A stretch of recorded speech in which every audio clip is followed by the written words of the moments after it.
The choice is yours. The cloaked figure exhaled as he hovered along the aged floorboards. The black robes danced around his body as if life itself seeped through the threads. And what choice is that? The young woman questioned, standing in the doorframe. Her tone empty, indifferent. She watched unflinchingly as the tall figure's decaying hand escaped the thin veils of darkness to gently pour steaming water into a teacup. The tilt of the kettle releasing a cloud of steam. Is it a new life that you want? Or is the need to feel something more important? The figure questioned, seemingly unburdened by the woman's presence and lack of emotion within her inflection. I want to say they both hold some kind of value to me, but I don't care enough for either to choose wisely. She answered honestly, stepping into the small room, the weak floorboards screaming beneath her weight. She followed the weightless body to the center of the room, seemingly unbothered by its form, or lack thereof. Together they sat at the putrescent table, a calm silence dancing over their heads. The eerily, almost soundless creaking of old wind-swayed walls filled the blankness in the air as they contemplated the fate of the conversation. What does feeling something entail? The creature asked, insouciantly, as if entertained by the conversation itself. The large, ghastly hands that cradled the weight of the cup with staggering delicacy lazily brought the teacup to the blackness hidden beneath the hood. The movement drew the attention of the woman. She found herself eyeing the incongruity of the dying hand and the action itself. She wondered what his face looked like. I am unable to understand emotions. I can't experience happiness, sadness, anger, empathy. I don't feel pain. Over the course of 6 years, I've forced myself into life or death situations, and I always come out on top. However, I feel no satisfaction when I face victory or sadness with failure. She said, stoic and barren as she leaned forward, pressing an elbow to her knee so she could rest her chin on the palm of her calloused hand while the other draped across the decrepit square. You seem very lucky to have been so close to death's door without ever having to meet him. The creature mused. The deep richness, a sharp and undeniable contrast to the few visible features of the being. I must agree. Injuries have always been few and far between and never a hindrance. So I guess in that sense, I am lucky. She said, eyes leaving the fingers and staring into the depthless black hole beneath the hood. I was told you could help. You've traveled quite the journey just to feel pain and sadness. The emptiness inquired.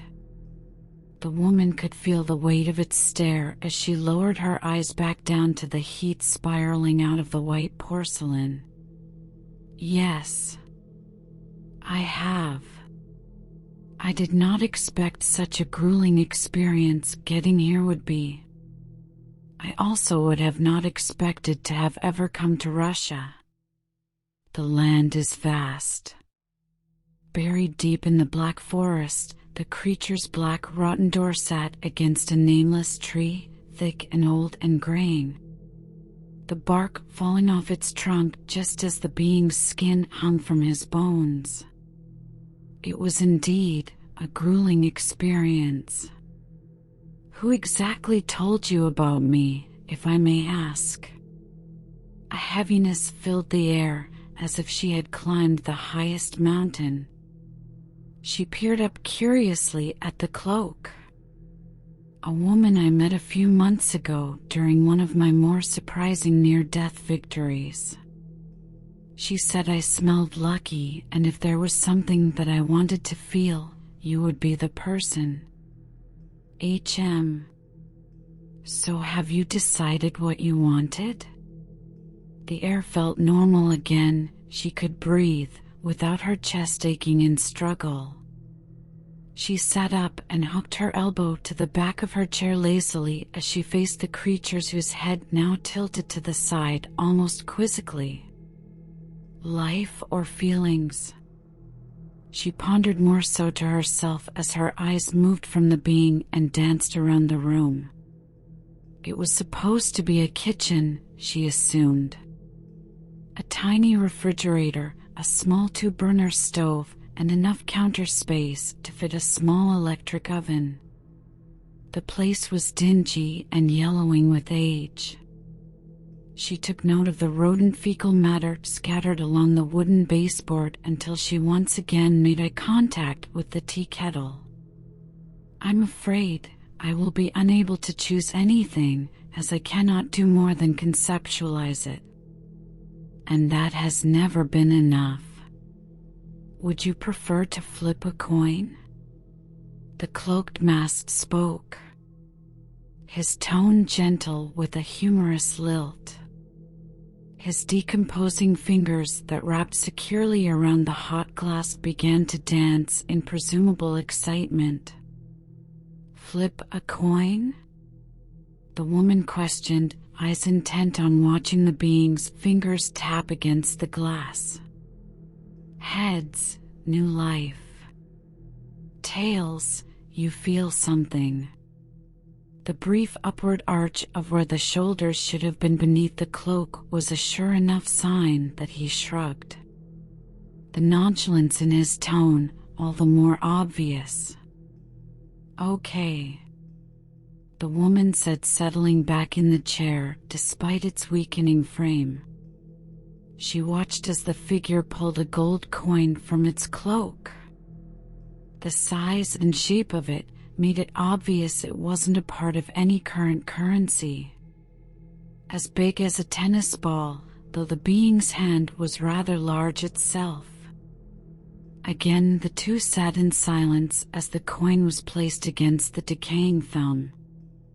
Both waited patiently as the coin was forced high into the air, flipping forcefully against gravity all the way up to the ceiling. The figure sipped his tea as the woman leaned further back in the deteriorating chair until both of the front legs lifted off of the floor. A resounding crack rang out through the small room as the coin fell onto the table with a loud clattering shriek, the woman falling to the floor as the back legs of the chair shattered into thousands of splinters. Tails. Looks like your luck has run out. The once gentle susurration had become something so deeply embedded in darkness, the lights within the small room flickered until they blew out. A gut-wrenching terror filled the woman's belly for the first time in her life as two cadaverous fingers pinched the bridge of the hood, dragging it back and down to reveal a face only God could love. His tortured, decayed hands gently traced her face before he spoke in that dark, chilling susurrate tone, "Welcome to death's door."